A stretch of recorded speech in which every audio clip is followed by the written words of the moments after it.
안녕하세요. 김민철입니다. 제가 계속 학교폭력 업무를 맡아왔고 올해도 맡게 될 것 같습니다. 그래서 학교폭력과 교우 관계에 대한 영상을 이제 몇 차례 걸쳐서 업로드하기로 계획했습니다.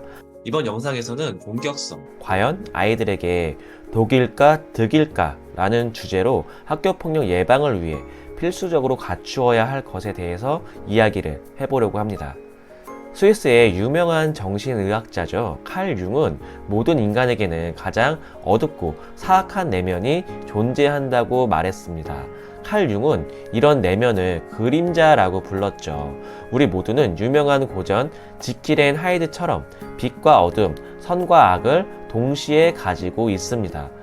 스스로의 내면을 주의 깊게 고찰할 기회가 생긴다면 내가 얼마나 악해질 수 있는 존재이고 또 쉽게 악한 유혹에 빠질 수 있는지 깨달을 수 있다고 하죠. 역설적이게도 스스로 내면에 이런 괴물이 살고 있다는 것을 인정할 때 비로소 그 괴물을 다룰 수 있게 된다고 합니다. 괴물이 되어야 괴물을 통제할 수 있게 된다는 것입니다. 이 괴물을 대표하는 속성이 공격성인데요. 스스로를 지킬 수 있는 공격성을 지니지 못한다면 공격적인 모든 타인의 먹잇감이 됩니다. 타인의 공격성으로부터 자신을 지키려면 먼저 스스로 이 내면의 힘을 길러야 하는데요. 내면의 힘이 있어야 스스로도 존중으로 대하고 또 다른 사람들에게도 자신을 존중하도록 요구할 수 있습니다. 제가 이제 수년간 교실에서 아이들을 만나왔는데요. 그 아이들을 떠올려 보면 놀라지 마세요. 아이들 사이에서 착하다, 순하다, 약하다 이렇게 평가를 받는 아이들 중 대부분은요, 놀리거나 괴롭혔을 때 반응하지 못했거나 아니면 어떻게 대처해야 할지 모르는 아이들이 대부분이었습니다. 그렇다면 싸움닭처럼 반응하게 교육해야 한다는 거냐? 물론 극단적으로 괴롭힘을 당하고 있는 아이에게는 이런 게 필요할지도 모르죠. 하지만 제 말의 요점은 반응성, 즉 누군가 자신을 공격했을 때 똑같이 상대방에게 되돌려줄 수 있다는 느낌을 주는 것이 필요하다는 것입니다. 그리고 이런 공격성은 유아 단계에서는 울음이나 소리를 지른다거나 또 물건을 던지거나 하는 행동으로 표현됩니다. 그런데 점점 성장할수록 다음 단계로 나아가야 하는데 그렇지 못한 경우가 생기죠. 3살 때는 배고프게 하면 자신을 지키고자 울고 떼쓰는 것이 전혀 문제되지가 않았습니다. 그런데 8살 아이가 학교에서 똑같이 울고 떼쓰면 오히려 역효과가 나죠. 그래서 공격성에도 표현하는 방법들이 있고 그러기 위해 교육이 필요한 것입니다. 어릴 때 아이가 가지고 태어난 공격성이 왜곡되는 경험에 의해 짓눌리고 또 유해한 것으로 터부시 되어 버리면 그 아이는 순진하고 착해 빠져서 어떤 그 외부의 공격에도 반응하지 못하게 되고 또 파리 한 마리 죽이지 못하는 그런 유약한 아이가 될 수도 있습니다.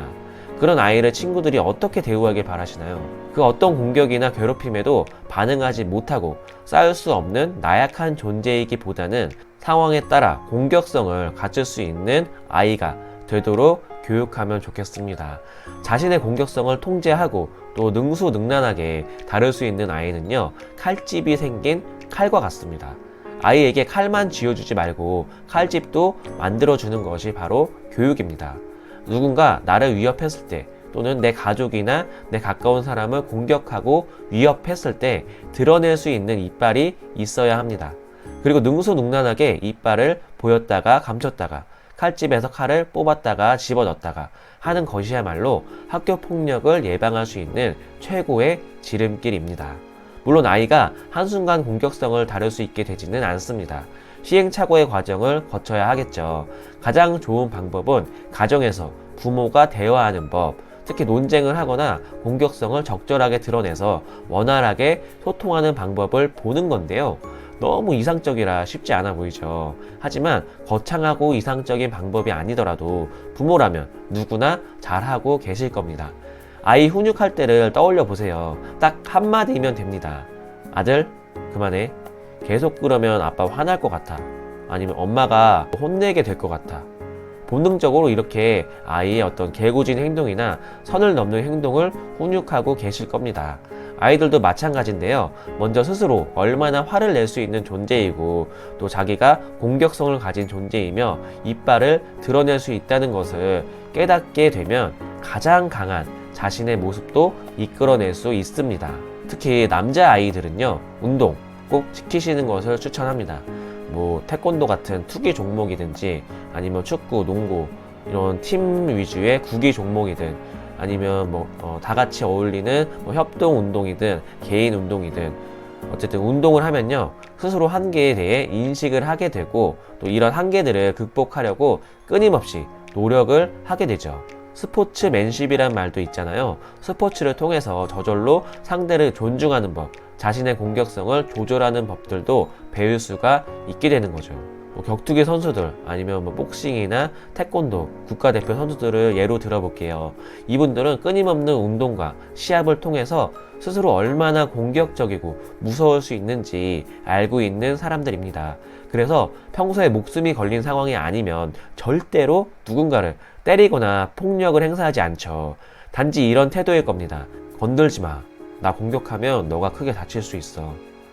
네, 쉽게 괴롭히거나 건들지 않죠. 나이가 들수록 말하고 소통하는 능력도 중요합니다. 성인이 될수록요, 싸우는 양상도 다양해지기 때문이죠.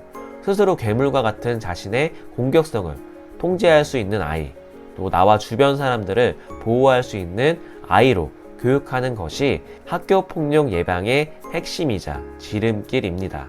폭력을 누군가에게 의지해서 해결하는 것은요, 엄마 품에 있을 때 이야기입니다. 물론 사후 처리는 부모님과 함께 해야겠죠. 하지만 예방의 시작은요, 아이에게 먼저 자신의 공격성을 발견하고 이것을 능수능란하게 통제하도록 가르치는 것입니다.